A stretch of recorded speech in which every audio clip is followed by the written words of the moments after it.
And oh, it's recording now. Okay. Hang on. Okay. Right.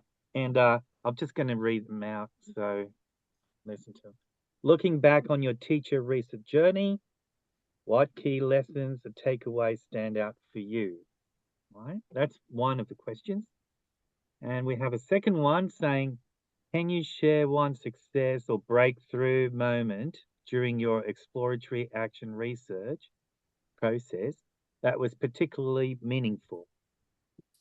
So, if any of you can answer this question, think about it 1 minute whilst people coming in. Yeah, that is correct. So we're just to situate our Yeah, session today. We're here practically, well, we are here with teachers and mentors alike, but this plenary session is focused on teacher researchers, right? Right. Mike. So we have around 30 minutes to discuss and pretty much to share our views on different aspects of conducting teacher research. Perhaps some of you may have done it for the first time. Chances are that most of you are experienced teacher researchers. And well, from what I can see, we have a lot of mentors as well, very experienced mentors. So the purpose is basically to give you the floor and to hear, according to what we have here, your experience. So we have basically divided the set of questions into four, and the first one has to do with a reflection on the research journey in general. And the first question reads about your key takeaways, looking back on your teacher research journey. What are your main takeaways, either like positive ones or challenging ones? Like, do we have anyone would like to share something interesting, something intriguing, something that may have stayed with you at this point, or probably something you heard? Yes, Simona, please. I can start. I think similar to what I mentioned during my presentation, one thing, or there are a couple of things that I took away. First was that data can tell me a lot, that looking through my data, I can, learn a lot about my practice. One breakthrough that really stands out to me was one that I don't have to always look for flaws in my practice, that I can learn a lot from my good practices. So that was like a very, very significant breakthrough that I had with my critical friend. Hello, Ella. So, and then another one was that the last one was that what I experienced was that by doing teacher research, that it's really transformative, that it transformed my practice as a teacher. So those were my three.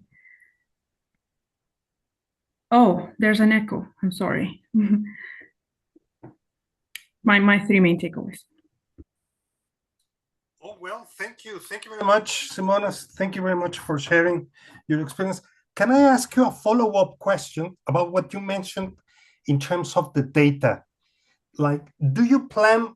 I'm sure that you plan to conduct other research pieces in the future, but do you plan to go back to the data and perhaps to see other aspects or revisit what you have analyzed and interpret and perhaps like try to enrich what your findings? Thank you. I already did that. I had with my critical friend, I had a very rich exploration phase, and then I had an action phase. And both of those experiences were like truly transformative. like even the exploration phase, I felt like I've learned so much about myself and my learners. And then with the action phase, I feel like I've changed as a teacher completely. It sounds like very like broad, big statements and a little bit like cliche maybe, but truly it was like that for me. I have transformed myself as a teacher through this experience. I'm not the same as I was 2 years ago. So that was very nice. And yes, I do go back to it every once in a while, but I feel like this, like what I found stayed with me. Like my core beliefs have changed, and now I have new beliefs based on the data that I have collected and the analysis that I did. Okay, well, thank you very much. Excellent. Do we have any other teacher researcher? Yes, Aisha, please go ahead. Well, my research was like related to the developing listening comprehension. So one key factor for me was that I realized how important it is for me to observe my own teaching lessons. So I recorded my lessons and I reflected on my lesson, and I saw that my the way that I give the instruction is not in the right way, because I couldn't state it in a clear way, which actually affected my students' performance. And I learned how to give them effective instruction. Like I started to be more clear, and I even started to ask them to repeat it to me. What do we want at the end of the listening listening task? That was a very big change for me, because I saw that students, after giving these instructions, students have more clear mindset what they are listening and what they are expected at the end of the track. Thank you very much for sharing that, Aisha. You're not going to believe it, but I remember one of my first pieces of conducting research pretty much had the same focus. And sometimes we don't realize how important the task instructions are. We take it for granted. But guess what? Pretty much as you are indicating, if our students don't understand the instructions, everything can go not the way we want. Thank you, Aisha. Thank you very much for sharing. Then we have Gunel. Is that the right pronunciation, Gunel? Yeah, welcome all of you. Good evening. In this way, I learned how can I emphasize or I make empathy with my students, which difficulties they have. I had problems when I begin my teaching experience, but I never solved this problem, differentiation. And now I can make emphasis with my students, which difficulties they have. I put myself in their places. It gives me good opportunity. Thank you very much for sharing that. Very, very important, of course. Yeah. So we have Thanuwat.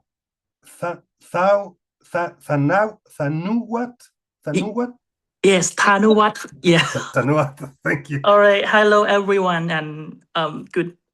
Is that called? It's about like midnight in Thailand. Okay, my name is Thanuwat from Thailand. So like what I have learned is about like, in the past I thought that research, the word research must like deal with like big scale, and many resources that I have to read a lot, and I have to, review, literature review, for example. But when I joined, the project in Thailand as well, I realized that research can begin with simple questions about our classroom practice. The research, all the teacher, we have to do research, right? In our everyday teaching, whatever we see from the classroom or any reaction from our students, are matters for us that we can develop it to be the research as well. So like as a teacher, let's make research in our everyday life. Do not make it to be the burden or like the cognitive load for you. That is what I think. And from joining the project, I also like, you know, I can say that I value student voices as well, you know, because student voices are valuable in understanding what happened in the classroom. And I became more like reflective as teacher and more aware of how small scale changes in classroom practice can make meaningful difference in, you know, student learning as well. And the second one is about two-way communication, you know, as a mentee and mentor as well. My mentor is here as well, Ajahn Vilai, she is here with us.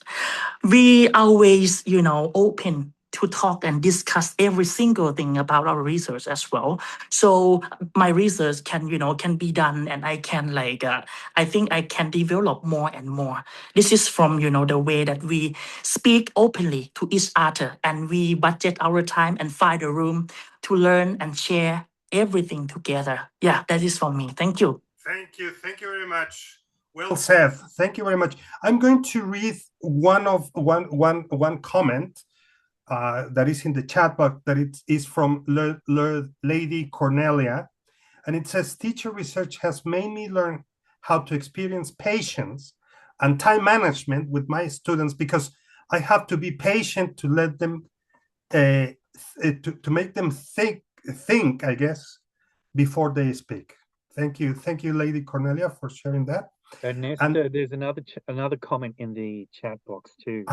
Could you please read it? From Shalini Sharma. It says, teachers need to have patience while training the second language. More exposure to be given to the weaker students. Real-time situations to practice the role plays. Oh, using AI support for small practical support and exposure to students. Introducing storytelling with clues. Audio, video recordings for self-practice. And yeah, very interesting that both are related to patience. Yeah. Yeah, very, very interesting ones. Okay, two more people, and then I'm going to hand it over to Sydney to continue with the other questions. Okay. So, Subhi, you wanted to talk? You had your hand up? No. Okay, that's fine. Okay, Connell. Yes, I want. Thank you for giving me a point to talk. This ER project was amazing because all teachers had lots of takeaways from starting until now, and after that, who has not finished his or her research, they will actively continue and reach the end. But I wonder, how can this ER research context can be included to the curriculums, to the national curriculums? How can we implement in all schools? Because only some teachers can participate in this type of research, 10, 12, like thankfully, but others, they stay away from this. How can we just solve the problems with including these ER projects into our university programs or school programs? What is your advice? Thank you very much for that reflection and question. Yeah, and we are lucky because in the room we have Eleonora, and I would like sorry, and I think that she's best placed to reply to this question, because she has a recent, very successful experience precisely in doing that. Eleonora, thank you. Thank you. Thank you so much. That was very unexpected. So, what I understand what you mean. So what we've done, so the first thing what we've done is we initiated a small teacher research project. We started quite small, only 6 mentors, but we grew over the years. So it's now becoming I think a huge thing. But also the teachers started to recognize the value of export to action research and mentoring, and they started to promote it. in their own context. So I think probably I would say that you started, you learned, probably you can involve your colleagues, you can mentor. I think you've already done exploratory action research yourself.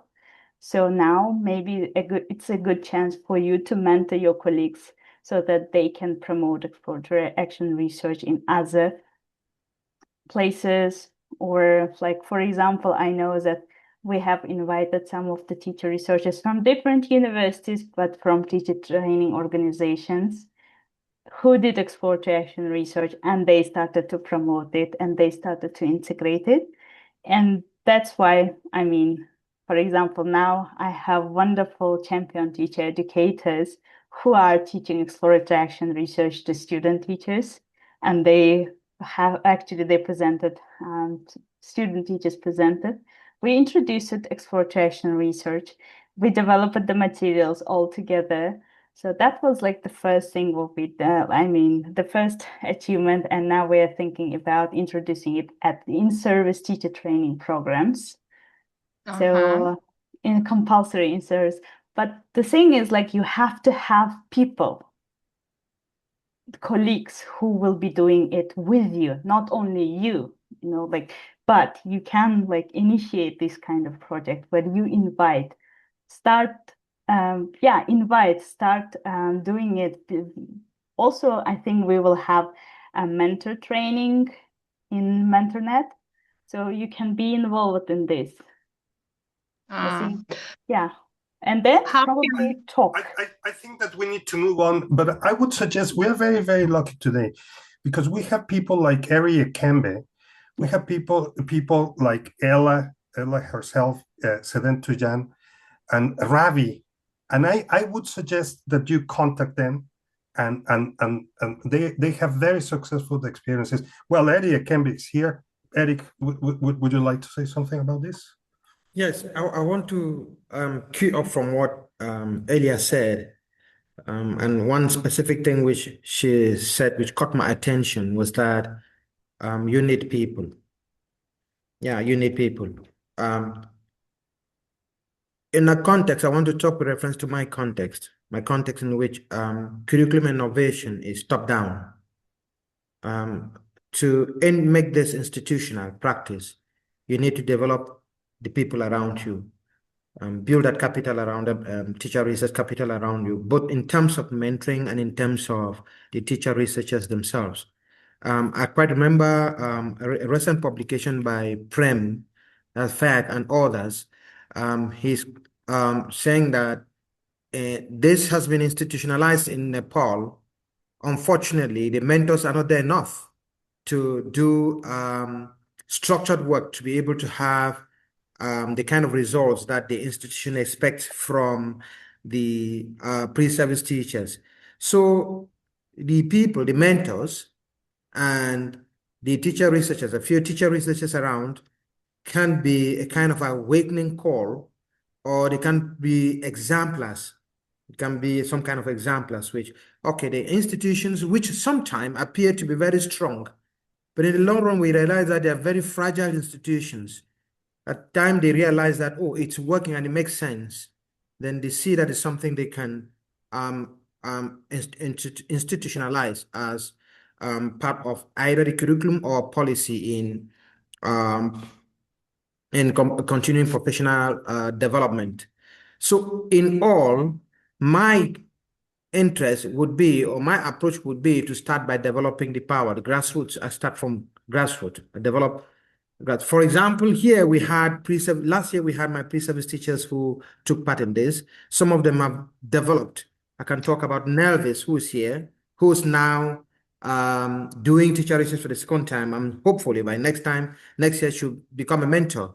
I can talk about Ashley, who presented who made a wonderful presentation today. It's a current pre-service teacher doing practicum now, and she was able to use the practicum period to do her teacher research. So it's kind of my context. I'm giving this. There's no one-size-fits-all approach, but in my context, I'll use this grassroots agency to cause that awareness to the powers that be, and then use that as a way of institutionalizing teacher research, both in pre-service education and in professional development structures. Thank you so very much. Thank you very much, Eric. And now I'm going to hand it over to Sydney. Yeah, right. Okay, thank you, Ernesto. Got a comment as well here in the chat box by Sally Dixon. She's saying, this is my second circle. I came in with a certain level of confidence, expecting my earlier findings to point the way. Instead, I was met with surprises. My participants responded quite differently from what I had anticipated. And this reminded me of a valuable lesson. No stage of the research process should be taken for granted. Each circle is its own journey. And this is what I like about Million. The whole thing is good, but this sentence is, assumptions can quietly work against you.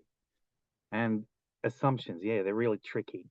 I also learned the importance of perseverance. The challenges I faced this circle were significant enough that under normal circumstances, I might have walked away. But my commitment to seeing the process through kept me going, and completing it has been its own reward. If there's one thing I would do differently in a third circle, it is simply this. Start earlier. More time creates more room for surprises, for setbacks, and for the kind of thoughtful reflection that good research deserves. Sally, thank you very much. Yeah. Okay, let's move on to part 2, the questions. Let me go here. I will paste the questions in the chat box. Let's see, part 2, right here. Part 2, 2 questions are, what practical strategies have you found effective for integrating research into your teaching routine? This is what Sally introduced in her comment. And how do you balance the dual roles of being a teacher and a researcher? So the floor is yours.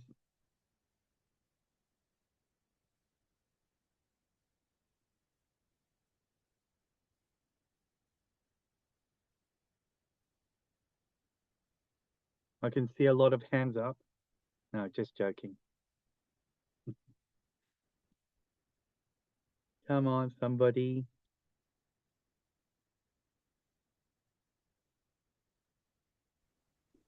I can share again. That's me. Okay. Yeah, go, Simona. Yeah. About the second part, balancing the dual roles of being a teacher and researcher, it's demanding. Definitely takes a lot of planning and some sacrifices. Like you have to sacrifice your personal time, but at the same time, very enriching. I found that it works best for me if I don't go, like if I don't stretch it out for maybe too long. But then if I have an intensive month or so, or a month and a break, or a couple of weeks and a break, then it's a bit easier because then it also gives me a time to kind of breathe, think, and for everything to settle down. Well, thanks for sharing. Yeah, very useful tips. Yeah. Tanuwad. Oh, Yes, hi, can you hear me? Okay. Yeah, go ahead. Yes, from the very first one, about the effective integrating research into my teaching routine, the very first thing is that I starting small, and measurable research questions that come directly from classroom experiences. It means that, like all the problems must come from, the exact that happened in my classroom. So I can I can help them to solve the exact problem. And for the second one is that how can I balance the roles as like a teacher and researcher, right? So to me, I began to view it as part of my reflective teaching practice, So if I do it every day, so the research, for example, I myself do collaborative reading strategy, right? And then I met them four times a week. So after I teach them, I always have my reflective journal. And then what I saw from the problems in the classroom, I can develop it. So I can, mainly narrow down on the problems, and then I can reflect, think, pair, and reflect. as a circle. So like, instead of like think about extra research, I think it is very great for us to balance. It's like make the research in our daily routine, daily life. Yeah, because we teach every day. So the things that we teach, the situation that we found, is can be our research. Yeah, right. Thank you. Thank you very much. Thank you. Subi. Yes, Supi. Yeah, I am Supi from Azerbaijan. Yesterday I was presenter, and my was topic about how clear and effective my instruction. How how clear and effective are my instructions? And when I started my project, my teacher project, while attending professional development for teachers development workshop series 2025, and then I continued it on my own afterwards, and my findings really made me think a lot, because before I thought that my instructions were simple and short to the level of my students, but my finding showed me that my instructions were not keys, so sometimes my students did not understand my ICQs, instruction checking questions. Also, my students struggled with long written prompts. They didn't analyze them. That's why, my findings in the exported states really made me to make my action plan and to make some changes in my classroom. This is my third teacher research. First about how to give effective feedback to my students. I did it 3 years ago, and last year mine about reading, and this year is about how to give instruction, because when I took my CELTER course, I realized that I had some problem about classroom management, basically instruction giving, and also I am a teacher trainer, mentor, and expert.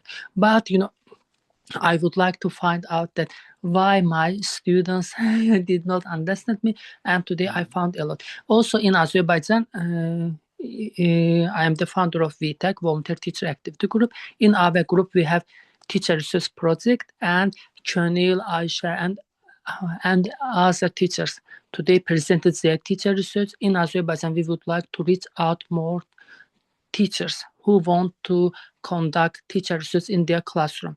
Basically, this year, Miss Anna Garcia Stone helped me a lot. Also, Professor Richard Smith has been our advisor.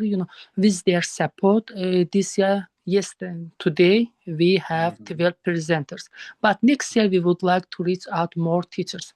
But basically, as a mentor, it's very hard for us to start a lot of teachers in one project.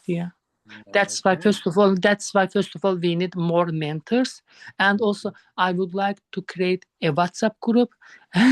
WhatsApp group for mentors. For example, if I some problems about something, for example, you are more professionals than me, I can ask you, and others, they can provide some feedback. Also, so we can invite them how to give. For example, when we sometimes our teachers have problem about collecting data and interpreting, analyzing. So in this case, we addressed Professor Kenan Diklitash. He helped us, but it is very hard for me to reach out lots of professional teachers. But if we have got a WhatsApp group, based WhatsApp group, and in this case, we can write, we can ask, we can share a lot. Also, maybe my finding can be helpful to you, and yours can be mine. So in this way, we can create a better community.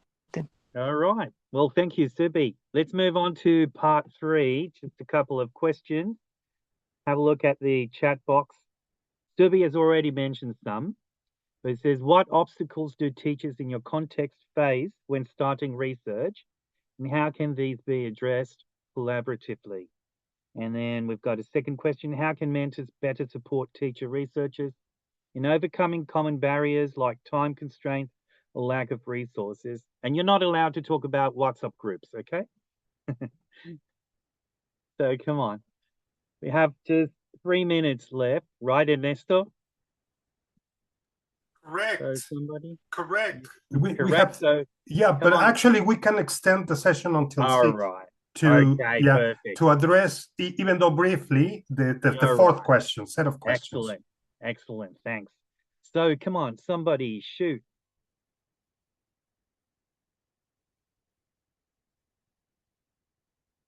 Okay, if you need to talk about WhatsApp groups, you're allowed. Come on. Yeah. I think that Venera has her Oh yeah, hand true. up. Thanks, Ernesto. Yeah. Go ahead, Venera. Yes, good evening, everyone. I think teachers in my context where I work in Service Teacher Training Institute, and most of the time I think the time, because we have different commitments as a teachers, as individuals, and time management really important here. Also, when we teachers, we have many other roles, like we are in the classroom, even beyond the classroom. So I think that's also like can be challenge for us. So addressing in collaboration, I think we have this community of practice groups where we support most of the time mentally, psychologically, and that helps a lot. And sometimes even you can't be motivated every day. So sometimes knowing that you have people you can talk to and they can listen, and that just you can share your frustrations and challenges in your teaching can be really a big support. And I think the second question is mentors. Actually, throughout this process, our mentors supported us a lot with different resources. And another support was always telling us, reminding us, and guiding us through the process. Because sometimes not knowing what will happen in the end, you can give up easily as a teacher. All right. Thank you, Venera. Yeah. But when the mentors step by step, it helps a lot. Yeah, that's true. Thanks. Well done. Well said. Right. You've got part 4, the questions for part 4, encouraging forward thinking. Nessa posted that. How can we foster a stronger global community of teacher researchers beyond conferences like this one? Now, this is the key question, okay? So what happens from now on? And what new areas of classroom-based research would you like to explore in the future? So, come on. What do you think? Even though different, I think that these two questions are very, very, very important. Yeah. The first one has to do with the fact that perhaps sometimes we are convinced and we talk about the benefits, but just basically among ourselves. I think that the question refers to how can we talk to a wider audience beyond the teacher research community. That is one of the questions. And the second one has to do with your future plans. So I'm sure that, I mean, after like having listened to all of your presentations, and I heard that some of you have already pretty much lay out the basics of whatever it is you're going to do. If you would like to share that in the room, do we have anyone who any of these two questions? Any future plans? Any future plans, or how do you think we can talk to the wider community? Yeah. Yeah. Okay, Aisha, please. Aisha. Yeah, go ahead. Okay. Well, I think well, it's important to create more opportunities like this for teachers, because even today when I was listening to other teachers' presentations, I saw that even though we are working in different educational contexts, we are still facing with the same similar challenges. For example, after my presentation, one teacher from the Cameroon asked me, and she shared her own situation.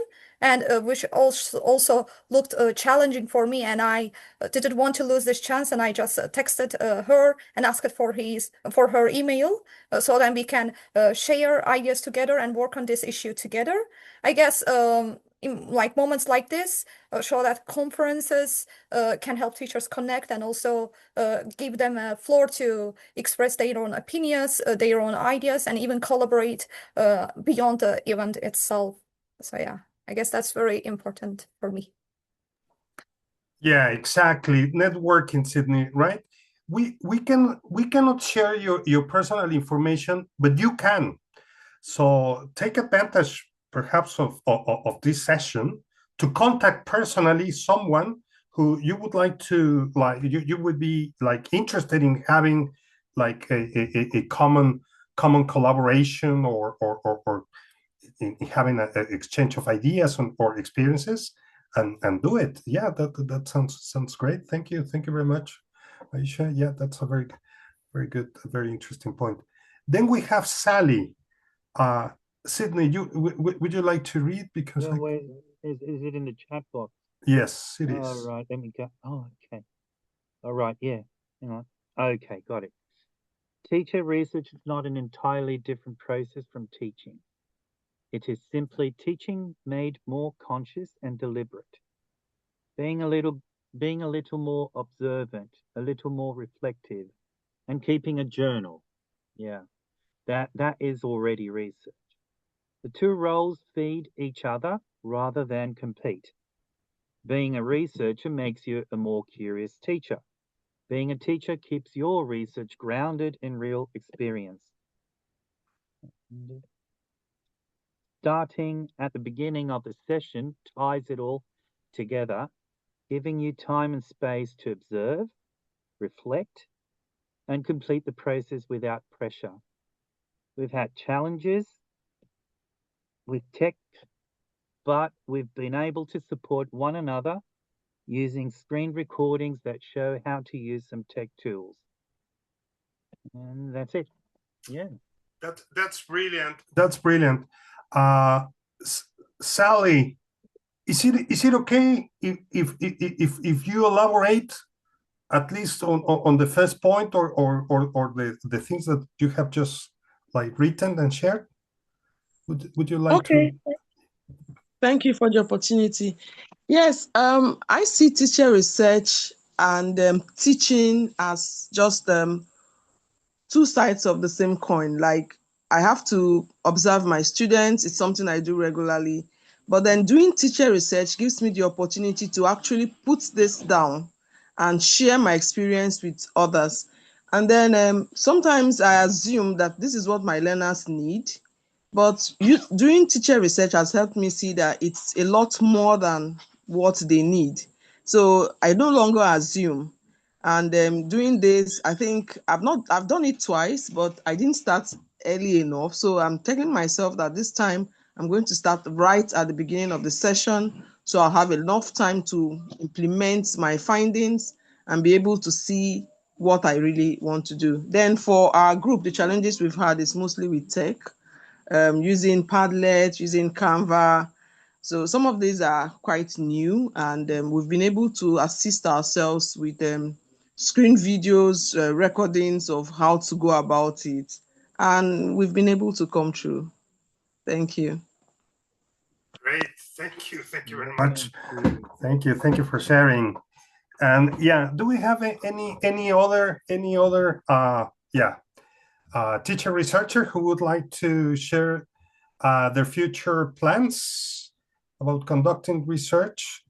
Do I not know, as Sydney says, not everybody at the same time, just one by one. Hang on. Yeah, got two hands up. Yumiko, please go ahead. Yeah. Okay. Thank you.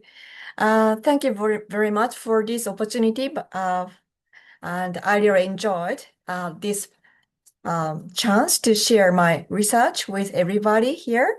And my new plan is to create our syllabus together with my students for the new school year. And this year, my students were first graders at senior high school. And with 7 volunteer students, we I designed projects to conduct it with whole of the students. And this will be the second year with my students. So from the beginning of the new school year, I would like to design syllabus together with my students, hearing my students' opinions and ideas, and which will engage my students more to my classroom and lessons, and then that will motivate their language learning, I hope. Thank you. Thank you, Yumiko. Thank you very much. And then we have one comment in the chat box that says, turn research into the stories and speak about them at public events. Great, that's fantastic, Adek. Thank you very much for sharing. Would you like to elaborate, or you would leave it there? Adek, that's just fantastic. Yeah. Well, we've got somebody with it. Oh, Adek, you want to say something, Adek? Go ahead, yeah. Please.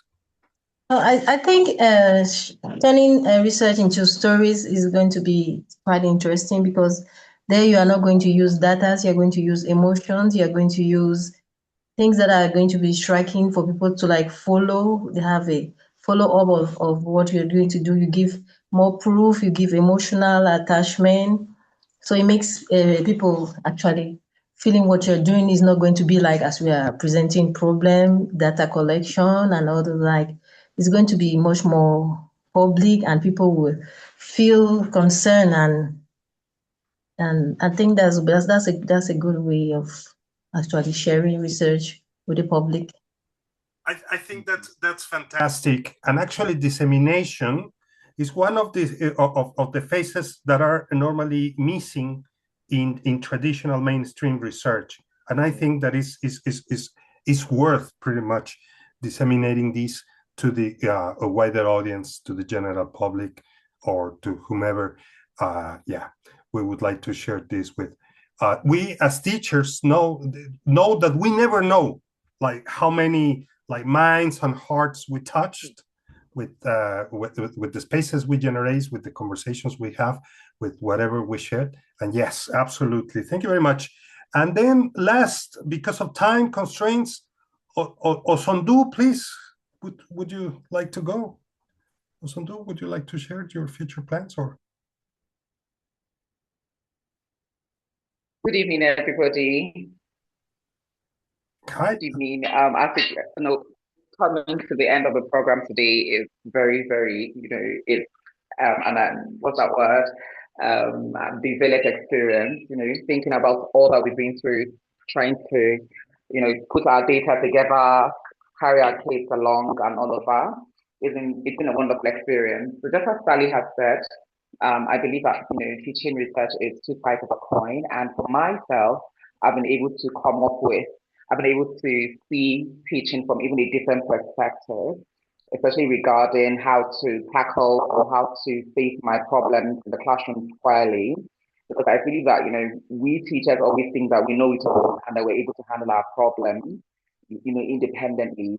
But what the teacher research is essentially teaching us is that there has to be collaboration on all levels. You have to collaborate with your colleagues, if need be. You have to collaborate with your students. You have to collaborate even with yourself. So I believe that collaboration is the essence or the hallmark of teacher research, because you have to come together with your students. You have to do so many researches. You have to be in touch with your mentors, and gather different perspectives. So for me, what I've understood from a teacher research and what I look forward to implementing, or look forward to doing in the future, is collaborating, with my students on how best I can help them, collaborating with teachers on how best they can be helped. Not competing, but seeing the best way we can help ourselves by collaborating. I think that is the essence of the teacher's research. Thank you. Thank you very much. And before I leave the last word to Sydney to close this session, I would like to read the comment that we have from a Iwujun, which I believe is very relevant, and she's addressing the first question that has to do with how to foster a stronger global community. And it says, we can foster a stronger global community by starting small. By this I mean, when we meet colleagues in national seminars or workshops, we can seize that opportunity to share our experience. That way, they can join us and in turn share with others. The community gradually grows. That's beautiful. That's beautiful. Yeah. Yeah. I have always said, like, great projects, great ideas start with simple and very intimate conversations. Thank you very much for sharing that, Iwuyun. And now I hand over to Sydney. Okay, thanks, Ernesto. So I'll just wrap it up by just saying, and you'll probably agree with me, that teachers researchers are a special breed.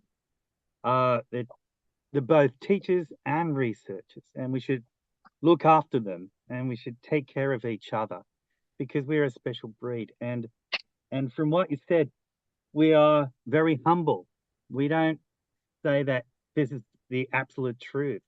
We don't want assumption. We question assumptions and we want to seek the truth, but we also humble and we admit mistake and we want to rectify. We want to change things, all because we care for our students, and we also want to share that with colleagues so that they can benefit from what we find, and we don't want to keep it to ourselves. So I think all these ideas keep coming up all the time and throughout the 2 days. I think you agree with me, right, Ernesto? So I don't know, we'll just leave it here and we'll move on to the, what is it called? Technically speaking? The next. Closing. Vianita, what is it? Closing plenary. Yeah, okay, the final closing reflections. plenary session. Yeah, final reflections and roundup. Okay. Roundup. Right. That's right. So are we going to have a break or we just stay here? What do we do? It's already 5 past. I think we can continue. Okay. All right. Yes. So we'll continue with the final wrap up. So Ernesto, would you like to begin first? No. I wouldn't like to. Okay. No worries. So, welcome everyone, to the closing plenary session. So I would first like to take a moment to thank all our session chairs. You have all done a wonderful job facilitating the sessions across the different rooms, supporting presenters and ensuring that everything ran smoothly.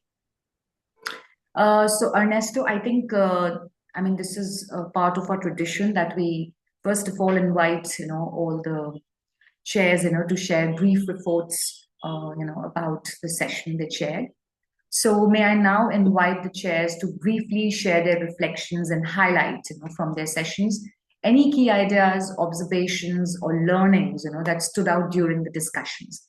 I'm sure that most of the chairs, they won't be available right now, but I can see, some of them here. So can I invite some of you to please come and share, some of the key highlights, the sessions, you chaired. So if we talk about day 1, so we had Ruben. Are you there? Mm-hmm. Yes, I'm here. Yeah, he wasn't. Okay. Hello, Ruben. Welcome. So Hello, you could just hello. briefly, report about your session. That would be great. Just very briefly. Yeah. Okay, well, thank you, Vanita. Thank you, everyone. Well, I had the pleasure of chairing session 1A on day 1 in room 1, yes, which brought together teacher researchers projects from a range of contexts, including Ukraine, Turkey, Nigeria, and Cameroon. Yes, and all the projects followed the exploratory action research perspective. So it was good to see how through different topics, I will mention briefly in a minute, all the teachers could carry out the stages of the research process, exploring first, then taking action, and then, well, implementing, and finally sharing the findings, and especially in this online teacher research conference. The themes were, well, provoked, let's say, a lot of discussion in the question and answer period, because, well, they were, as all the presentations in this conference, they were really attractive, let's say, yes, in the sense that we as teachers may feel identified with some of the issues, with some of the problems. So I think we really enjoyed also the discussion. The themes briefly were about participation and engagement by students. For example, in Muhammad's study from Turkey, who explored the inequality or lack of balance between those students in speaking who participated more against those who were quieter and may feel disadvantaged. Yes, so through different group roles and sentence starters, he did a good job in bringing this, in balancing this the participation of students. Also from Turkey, Seki work on corrective feedback, giving corrective feedback, also in speaking performance. And then there was another theme that we can connect or integrate, which is students' process and developing of language. In this case, Victoria from Ukraine and Irina, who investigated working memory challenges, yes, in English and in interpreting, right? Well, and then there were two other projects, one from by Salome from Nigeria, who wanted to change how the use of idioms in English, especially in students' narrative, could be incorporated more naturally. Yeah, so here, well, she worked with memes, visual memes generated by AI, and students by scaffolding students. She managed, let's say, to make students work with idioms in their writings.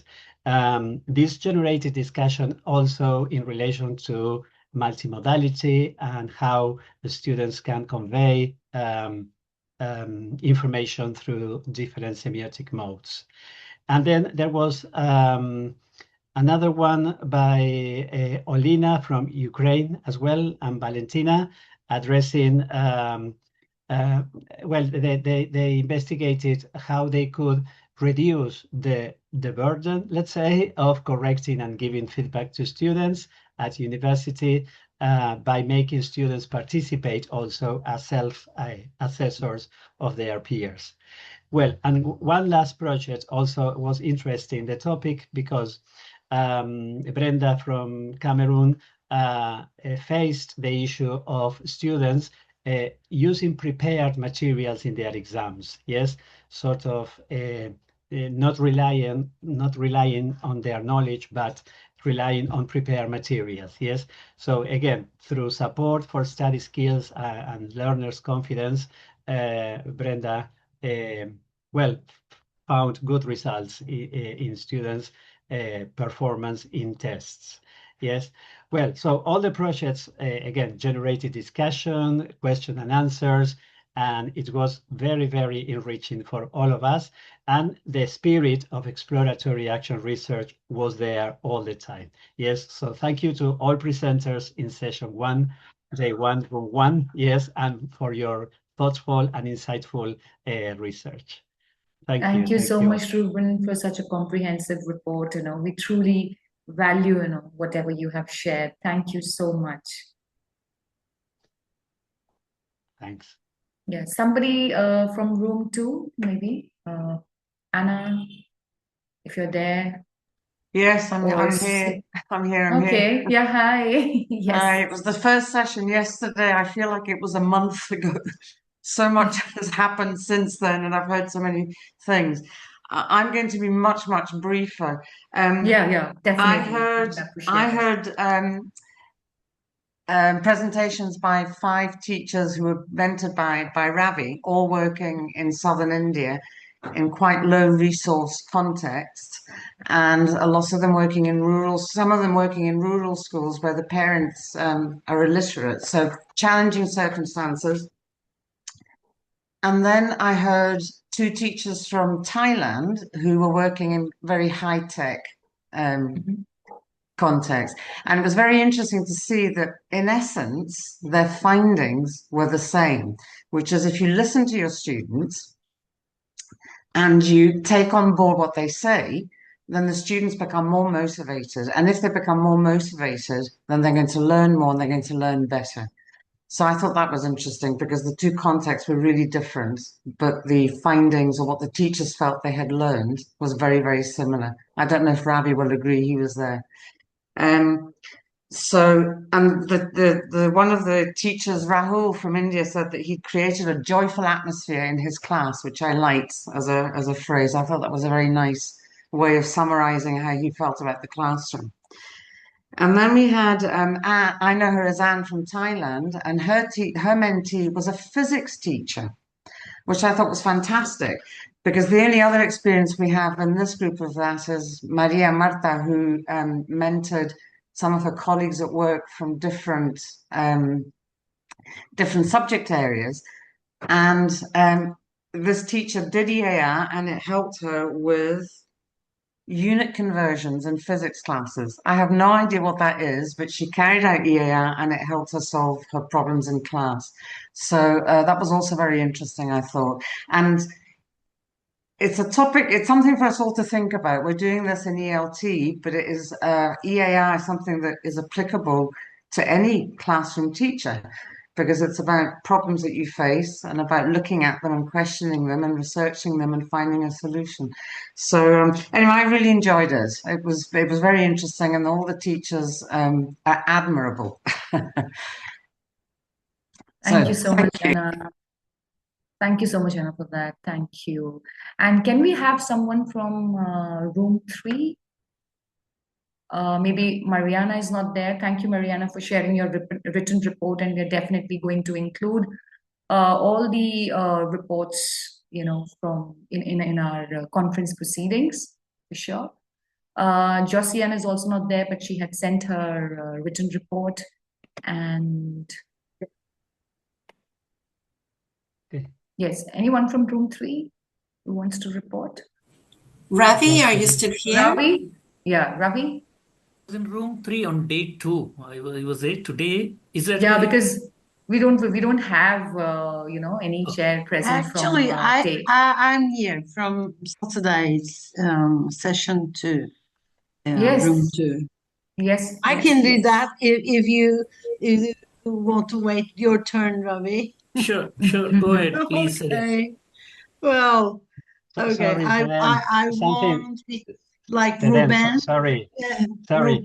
Just let me mention something I forgot. Yes, that the teachers in my sessions were mentored by Natalia from Ukraine and Seren from Turkey. Yes. Acknowledgement to mentors, please. Okay. Thank you, Ruben. Thank you. The great job, Ruben.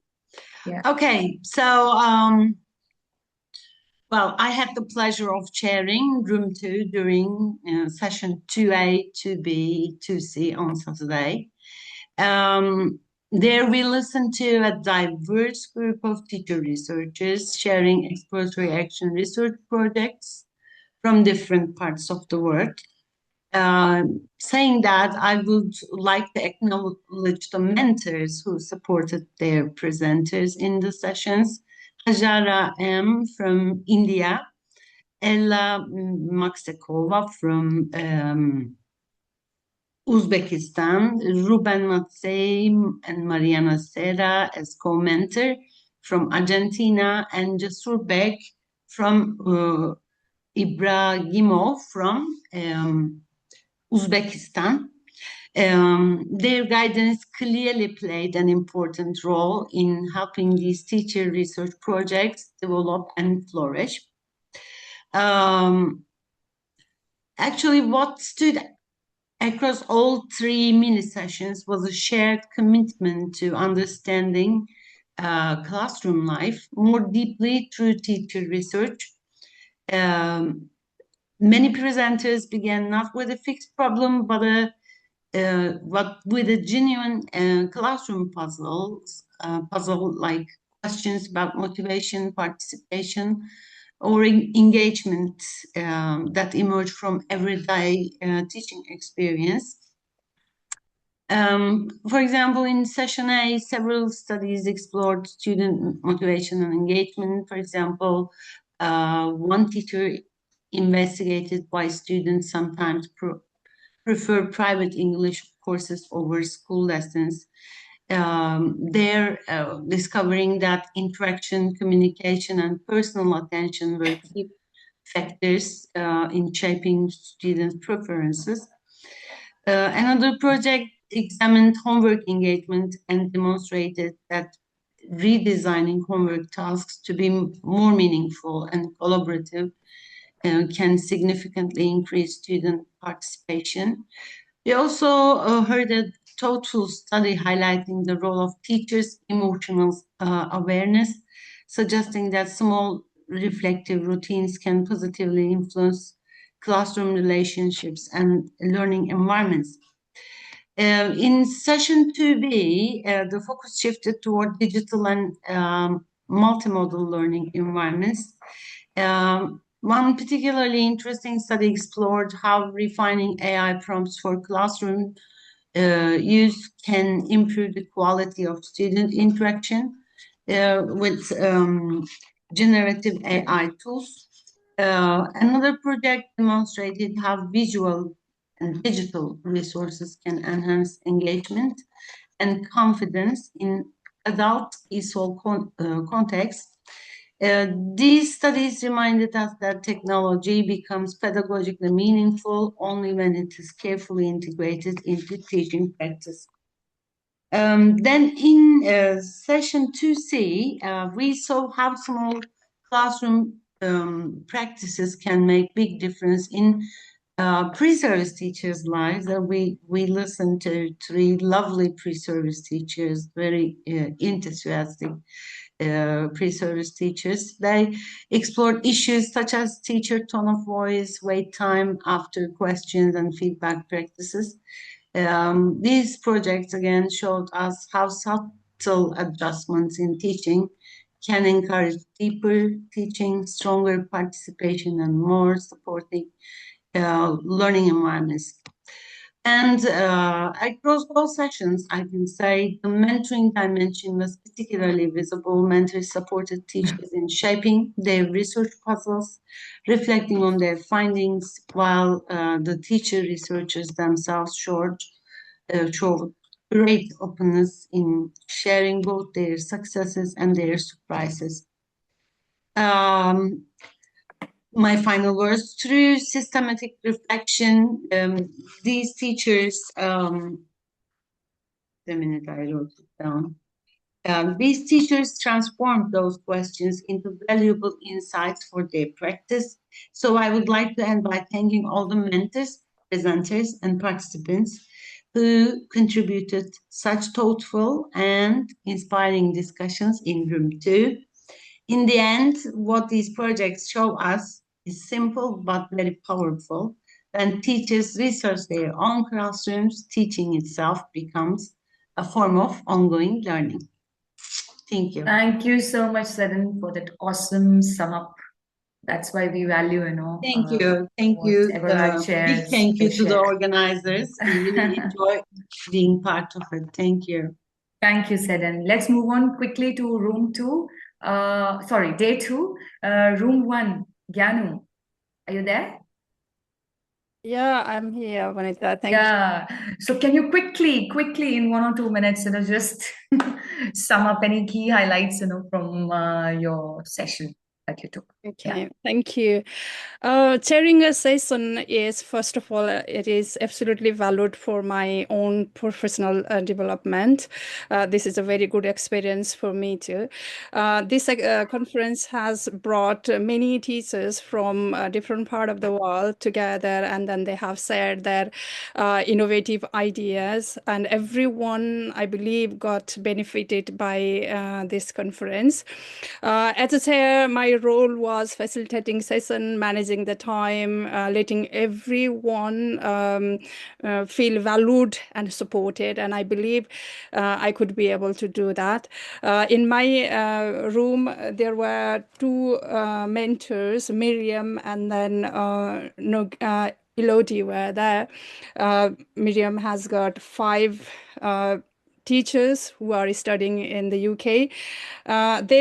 Most of their focus was about speaking anxiety of the students, and how can the teachers could provide comfortable situation to the students so that their anxiety will be reduced. Anxiety is related to psychology, and then it cannot be removed, but we can reduce it. Based on that, they had done research, and they said all the participants were actively participated, they were engaged, they were asking questions, and then the presenter were ready to answer all the questions, and it was really, really good for all of us. For that moment, thank you very much for helping me to Anna, who was there all the time and supporting. And then I'd like to thank Vanita for your hard work. Oh my God, I Thank you so don't much. have Thank any you. word to appreciate. Even at night, I can understand. I know the timing that at 12 she just sending the email. Oh my God, you are not sleeping. I was thinking that way. Thank you so much. Yeah, Thank you. and Really thank you. appreciate your kindness. Yeah, Maria Marta, Sydney, Ernesto, thank you everyone. It was really, really good experience. Thank you. Thank you so much, Kianu. All love to you because you have been so brief and concise, and thank you for your kind words and encouragement. Let's move on to room 2. I mean, we had 2 chairs, Ella and Eleonora. I mean, any one of you could just quickly sum up, what happened in your room. Any one of you, Ella and Eleonora. Well, let me start. I will try to be really quick. Okay, thank you, Ella. Interesting figures. Our session, we have a bouquet of a delegation from Uzbekistan. All in all, 17 mentees and 12 teachers. Many of them were colleagues. So disseminating, word of mouth worked pretty well. So mentors and mentees are colleagues. It was interesting that, many of them worked at university. So you can see that MenTRnet is growing beyond just being a school teacher's research.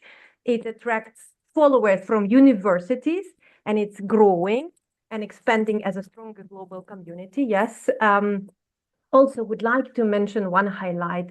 I don't know, maybe it's partially explained by the context our teachers came from, but many questions during our Q&A session were asked about research design. So teachers asked each other, what assessment tool did you use? What question did you integrate in your questionnaire? What if tool was effective? So it tells me a little bit about their perception of we are capable of doing a more rigorous, grounded research. So they took data part really seriously, and it was really interesting to acknowledge. And interesting was a whole debate about some actions, interventions that teachers shared. So Q&A session was a truly learning point. So teachers asked each other questions about what do you mean by that? Why do you use that? That was an amazing to observe. Eleonora, I think you have a couple of minutes to say something as well, because your session, you chaired teachers from another part of the world. Please. Thank you. Thank you so much. So I was in another session 2, and I was really lucky to chair that session because I heard about wonderful exploratory action research projects from Nigeria, Mali, India, and Thailand. So, and we have we had wonderful in that session. So our wonderful mentors, Vanita and Eric, Eric Kemba, thank you so much for supporting not only experienced teachers, but pre-service teachers because and also history teachers as well. Because what they are doing, it was very incredible to see, to hear, and I would just like highlight the topics are quite interesting. You know, it's not only it's really practical topics. So they are looking at noise levels. They were looking at how to increase students' interest. They were looking at time mismanagement, linguistic hierarchy, bilingualism. I would say dynamic engagement zone. Today I learned quite interesting terms.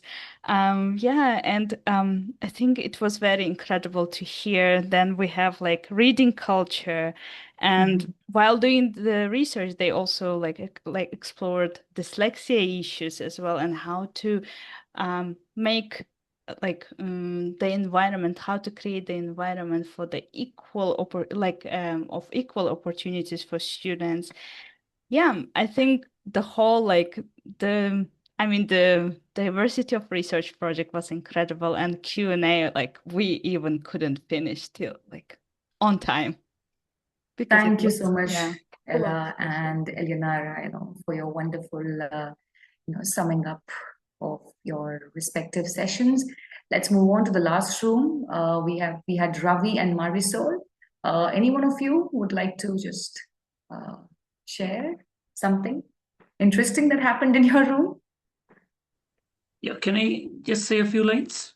Sure, please, All Ravi. right. Go ahead. Okay, I mean, we had Vilay from Thailand as a mentor and Tanuvat as the teacher researcher who was presenting his exploratory action research report. And we also had Manjusha and 4 of her teacher researchers presenting their reports. And then Tosa Pol from Thailand with Pianuch as her teacher researcher. So very interesting presentations. They did their research. I'm ranging from grade 1 to secondary level. And what I learned as a moderator for the session was students participate more when learning is more collaborative and interactive. And then their confidence grows. Students' confidence grows when classrooms are safe spaces for making mistakes. This is what many of them have highlighted. And simple strategies like role play, picture description, these bring significant changes in the classrooms. And I mean, though these look like small interventions, they have huge impact on the classrooms, on students' learning. And then, so I feel teacher-led research is very, very powerful. And the role of mentors also in identifying the small classroom puzzles and then helping teacher researchers with manageable research methods and helping them in building their professional identity. I think that's the role of the mentors. So I really appreciate teachers' willingness to learn, innovate, reflect, and bring changes in their classrooms. That's all. Thank you. Thank you so much, Ravi. It was so interesting to hear the reflection from you. Do we have Marisol? Would you like to say a few words if you're there, Marisol? Okay, no worries.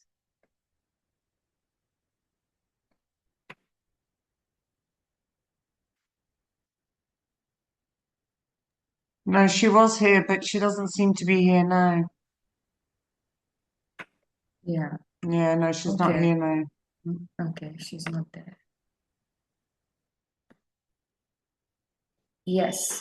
Okay, let's move ahead. Thank you so much, all the chairs, for your thoughtful reflections. I would also like to take this moment to acknowledge and express our sincere gratitude to Ernesto Vargas Gil, coordinator of the IATEFL Research SIG, for his continued encouragement and support for initiatives like this. Ernesto, can we see you? I'm not able to see you. I don't know why. Here. Thank you very much, Yeah, Vanita. thank you. I'm here. Spotlight on him. Yes. And yes, a very special thank you to Professor Richard Smith, whose vision and commitment have been such a powerful source of inspiration, for the global teacher research movement. I think his work has inspired so many teachers around the world to see that research is not as something distant, but as something that grows directly, from the classroom practice. We are also deeply grateful to the IATEFL Research SIG and MenTRnet, for their constant encouragement and support in making space, like this possible for teachers to share their research journeys. Yes, how can I forget them? Our heartfelt thanks also, goes to NetRuse, represented by Eleonora, and FAPI, represented by Maria, for their generous technical support in helping us organize, this conference. Ella as well, absolutely. She also belongs to NetRuse. I would especially like to thank Anna, Maria, and Eleonora, who have been managing the rooms throughout the conference, room 1, 2, and 3, patiently opening the Zoom rooms, supporting presenters, and responding to what must have been hundreds of questions, from us, the organizing committee. So your calm support behind the scenes made a huge difference. So thank you to 3 of you.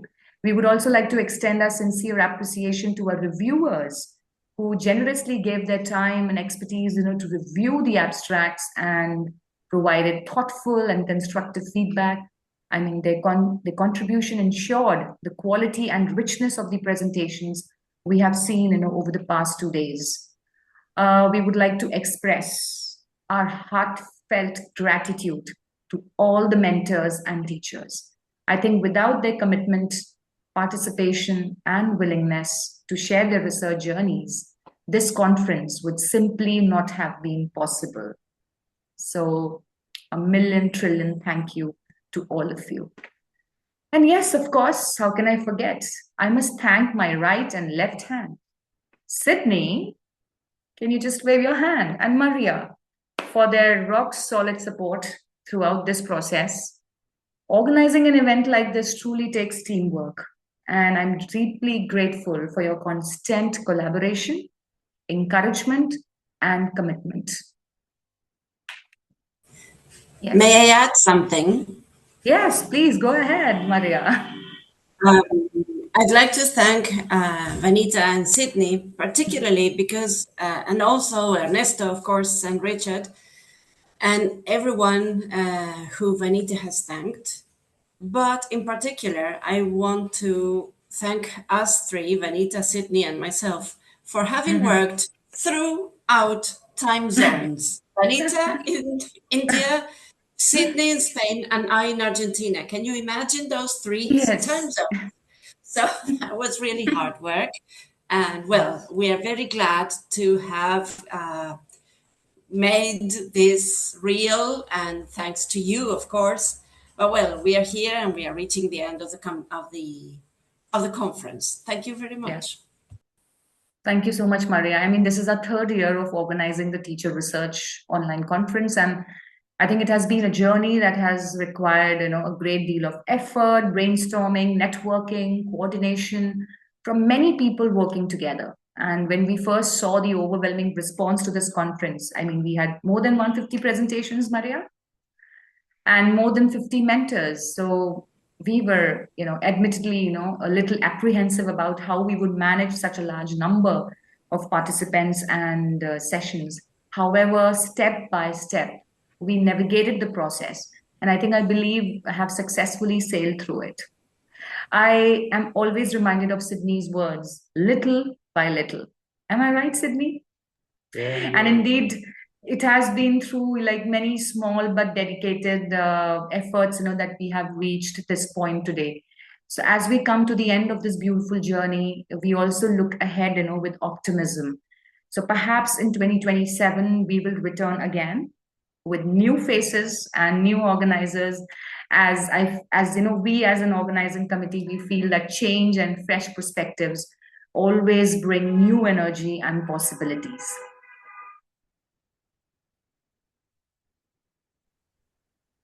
Well done, Thank you. Vanita. Well done, everyone. Well done. Thank you. And I would just like to say very few words about the Teacher Research Conference itself. I mean, over the years, this conference has grown into something very special. So it's not just an academic event.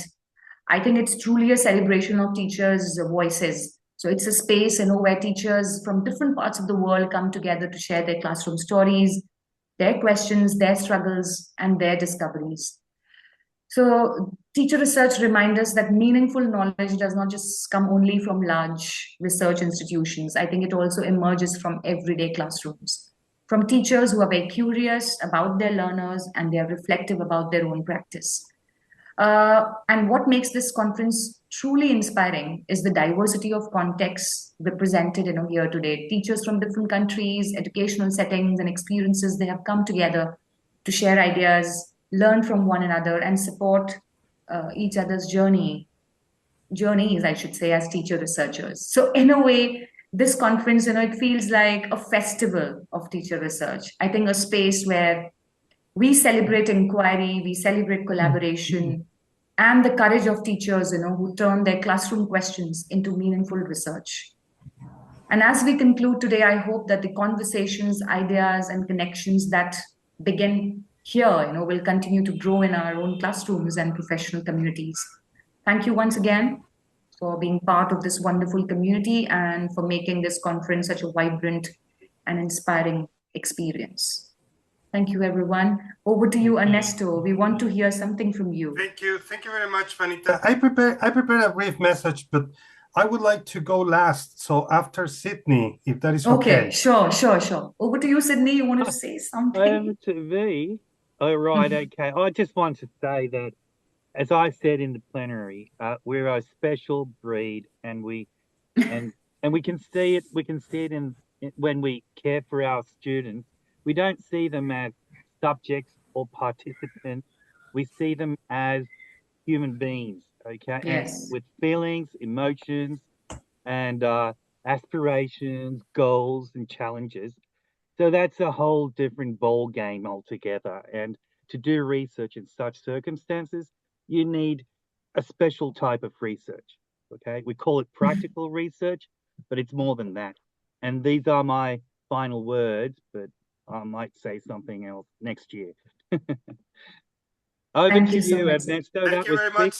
Thank you very much, Sydney. Yeah, words of wisdom as usual. By the way, we have two more people who would like to add something else. So Maria, please. Yes, Maria. Yeah, just to highlight and to celebrate the power of classroom research. As Paula Rebolledo said it many years ago in a plenary in IATEFL conference, teacher empowerment and the power that we have as teachers while we do research, while we do classroom research, is incredible. And so we have to keep it up. So that's why we are here. And that's why we have to cascade this, as one of the teachers said in the chat a few minutes ago. We have to go and cascade this way of working and living our teaching lives. Thank you very much, Maria. And Osondu, would you like to say something before the closing remarks? Yes, I'd like to ask. So, how I wanted to find out how we can also, for those of us who have had our, researchers, how do we, what are the processes that we have to go through to have our, articles published, if I may ask? Of course, that's a very good question, and we have a lot of people involved in that.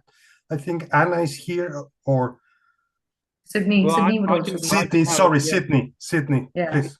In the chat box, I pasted, well, I'm going to do it again. If you want to share your findings or your experience, I suggest you send your article to, ELT Research, and also the SIG newsletter, right, Ernesto? The SIG Research SIG newsletter. Yes, of course. Yeah, and in MenTRnet, we have a group of people who can help you. If you want to publish in the ELT journal, the one in the chat box, we can help you in the process. And there are many people here in the MenTRnet group right now here who can help you and guide you in order to publish. We can't guarantee it's going to get published, okay? But at least you won't walk alone in the process, okay? So there you go. That's one publishing opportunity that you can consider.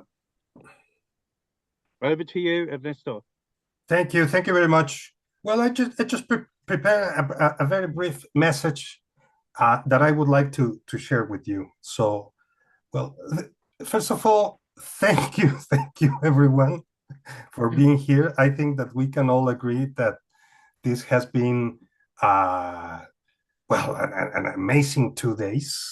Over the past 2 days, we have heard many classroom research projects from teachers working in different parts of the world. And I think that what really has stood out is the care, the curiosity, the commitment, I would say, behind all of this work. So almost all presenters, teacher researchers, almost all began with the same question or with the same set of questions. Why are my students struggling here in the classroom? And what can I do differently? So I think that in a sense, this set up all of the and give foundation to all of the research projects. We heard about many concerns, and as Aisha, I'm not sure she is here, but as Aisha mentioned earlier, they kind of shared the similar characteristics. Students' confidence or lack of thereof, motivation, reading, speaking, vocabulary, participation. And even though the contexts are very, very different, many challenges and findings as well, as Anna put it, as I mentioned earlier, felt surprisingly familiar, you know, across countries and across all of these classrooms. We have heard a lot of practical ideas, games, visuals, materials, peer support, phonics, collaborative activities, and in some cases, digital and AI support as well. So that was really, really interesting. And I think that what feels particularly special, particularly powerful, is that all of these ideas came from teachers really looking closely at their own classrooms and learning from what they research, from what they saw. So it is, I think it is clear that we have already laid a very strong foundation here, and I am convinced that we can build up further from this foundation. We can make our teacher research projects grow in other directions.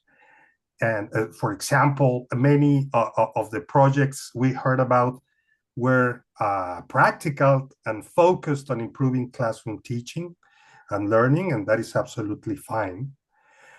But one way of making these projects even richer is to bring a little more reflection or little more analysis and interpretation of the findings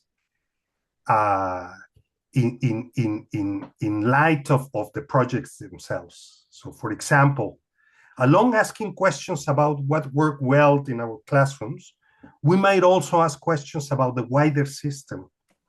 Questions such as how curriculum rules affect your teaching and your students' learning, how exam pressures affect how you feel and your students as well about what they are able to do in the classroom, how education policies shape our everyday classroom life. These are questions related to policy and structural analysis, but I think that they can be used to enrich our reflections and our analysis and the interpretations of our own findings in our projects. And in general, they also, at the same time, they may enrich their own integrity. Also questions, for example, about English itself, let's say, not only about how to teach it, but also about what it means, English, in different places, how, for example, it connects to inequality, and, for example, whose knowledge and ways of speaking are valued and perhaps reproduced by us or by our own students.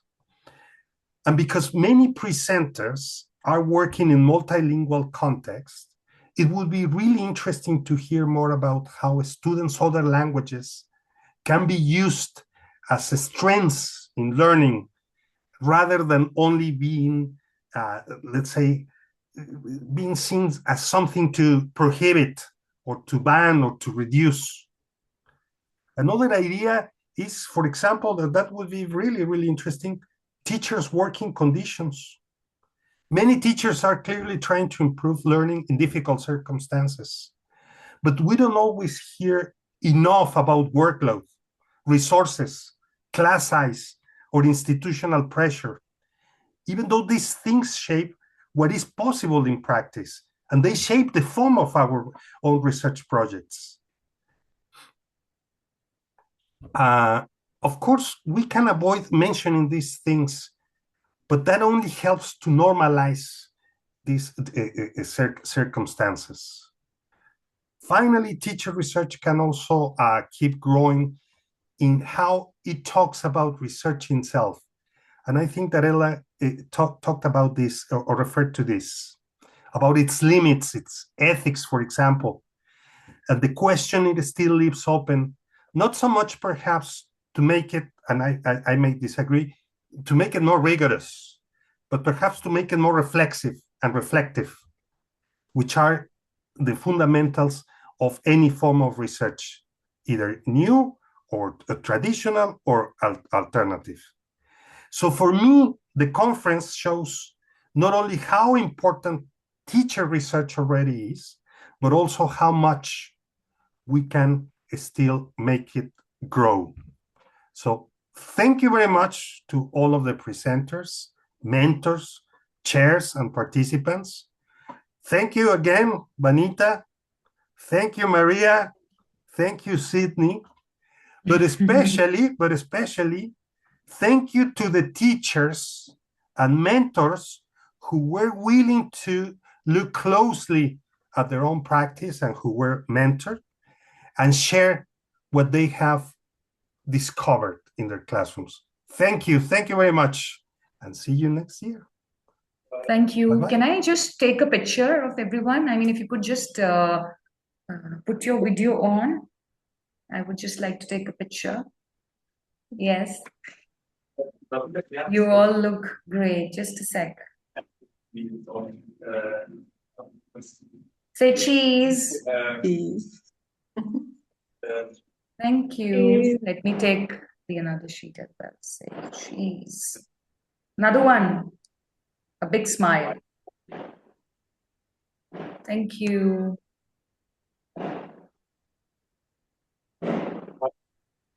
Thank you all. Thank you, everyone. Thank See you. you soon. Thank See you you. soon. Bye. Thank you so Good much. night. Night night to Bye-bye. us. Yes, midnight. Good night from Thailand. Take proper Bye rest. bye. Bye-bye. Bye. It's 2 Bye. a.m. 2 Good a.m. night, now. everyone. Thank Good you. morning. Good night.